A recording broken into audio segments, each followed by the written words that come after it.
Gary, do you think a draw was a fair result? Yeah, I do. I think that both teams worked very hard.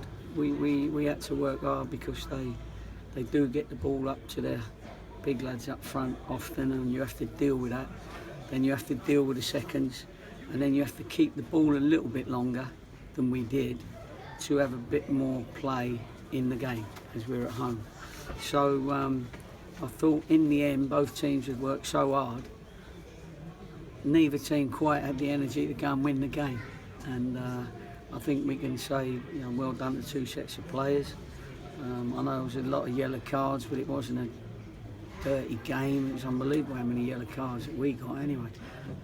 It seemed that every foul was a yellow card, which is disappointing, but anyway, it's not take anything away from the 4 goals that were all quality goals. Obviously Dates' one was off the training ground and someone's supposed to get a touch from that, but if they all miss it, it goes in, and it did. And of course Wrighty's goal was a good move and a couple of great little headers, and good for him to get another league goal.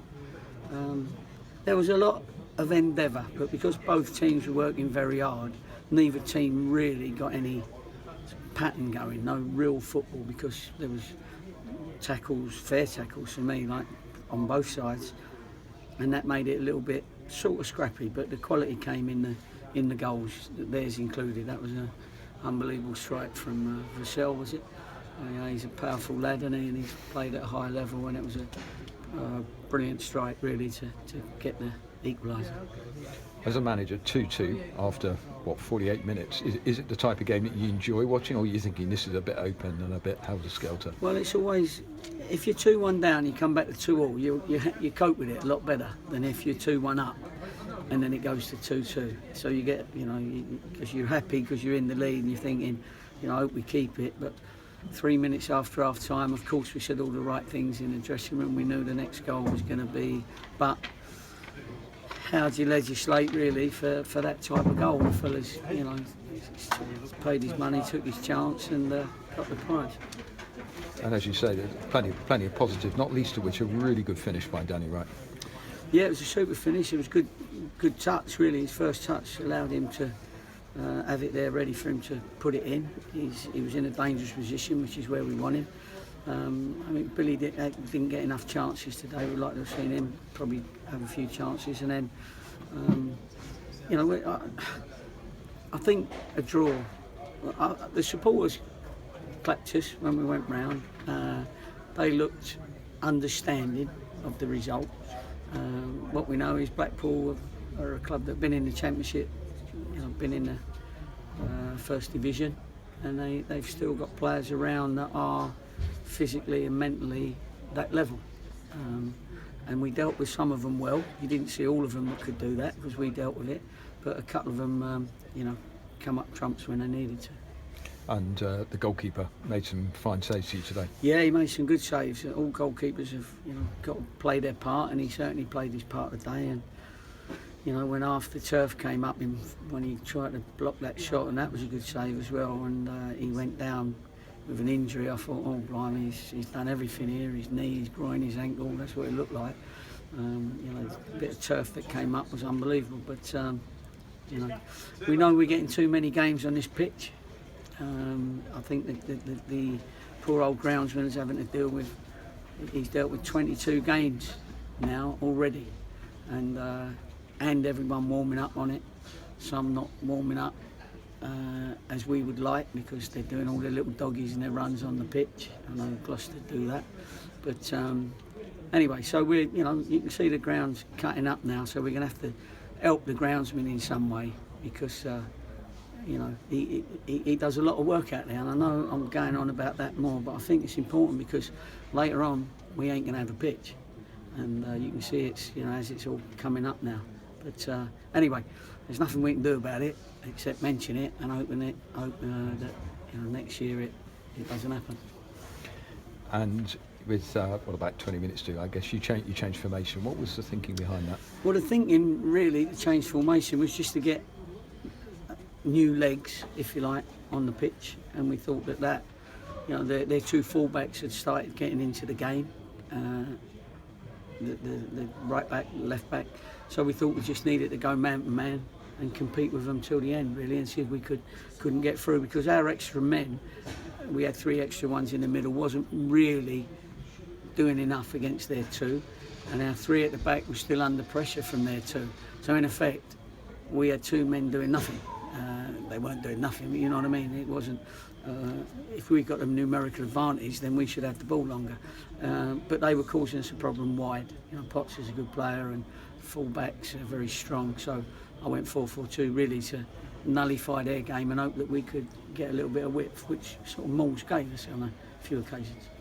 Yeah, final question, Gay. It really is an extraordinary tight league this Yeah. year, isn't it? Yeah. Can you put your finger on why it's so tight? Yeah, I think everybody's pretty similar, and it's often down to your attitude and your mentality on the day, the fitness, both mentally and physically, of your team, and then that little bit of luck in front of goal.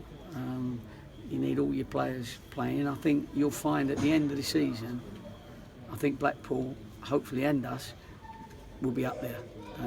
Because I think, you know, we've both been unlucky where we've had draws where we might have won, and we've both got sort of qualities in our team that can win games. And today, both teams will be going home happy, not totally happy, but happy that we haven't lost and we've kept our non-losing run going. Gay, thanks so much. Thank you. You take a break from league football now, 2 cup games back Yeah. to back. How are you going to view those in terms of importance? Well, I'm going to view them exactly as if they're league games, you know, because you can't pick and choose which ones you're not going to try in or not going to try as hard in. And we got to get our game going, we've got to get our pattern going. It wasn't really evident today, which it has been on other days, but certainly the effort was there, and we need that effort in the cup, because, you know, the chairman, I'm sure, is going to remind me that he'd like a run in the cup, and so do we.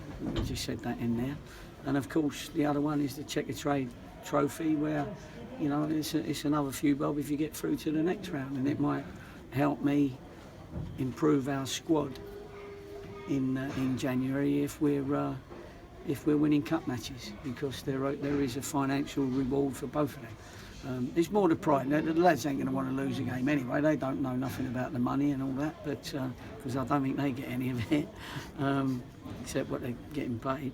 But yeah, I think, you know, the professionalism in them will want to win these games.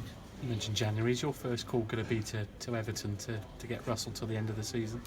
Yeah, well, he's done really well, hasn't he? You know, and he's improved, and it was a bit like Dylan when he was here. He improved after his first stint. You know, it just shows Steve Brooks a very good goalkeeper coach, and if I had a goalkeeper in my family that I need coaching, I would send it to him. So he does it with a smile on his face sometimes and an angry face at other times, just at the right time. But the goalie's improved under him. So you know, we got a good one there, and if they've got that potential to improve, he'll bring it out in them. And certainly I think Griff's taken the experience really well, and he certainly looks the part at the moment. Yeah, he said he wants to stay, so it could be no, just I see. I purely look at the simple. YouTube stuff as well, and I saw that, and I'm pleased that he does. It's great that he does, because, you know, it's great that some of the loans, not all, but some of the loans prove to you that they want to be here and they're fighting for this club. You know, others not so much, and they won't get obviously as many games. It's just a personality and a character thing, really. And you know, Griff certainly wants to be here, and that's good. You seem to have sort of got your 11, 12, 13 players now that are in the team and in the squad every week. Is that pretty much the case now, that you've sort of got that main core group? Well, we have. I mean, that's not to say you're not going to use the lads that you've got in the pipeline. Of course, there's lads in the pipeline that are there, that are desperate to show me that they've got something that warrants a first team start. But they've just got to wait their opportunity, and if it doesn't come, then certainly the loans, if you know, they might have to decide what they need to do in January if they're not getting games here. I'm sure the clubs that they're with are not going to leave them here if they're not getting games. But anyway, we've got to improve the squad, and we've got to make sure when we improve it at the top end, so that it puts people under even more pressure. It's not just improving the numbers; it's improving the quality. Excellent. All right. Thank you, Gary. Thanks, Gary.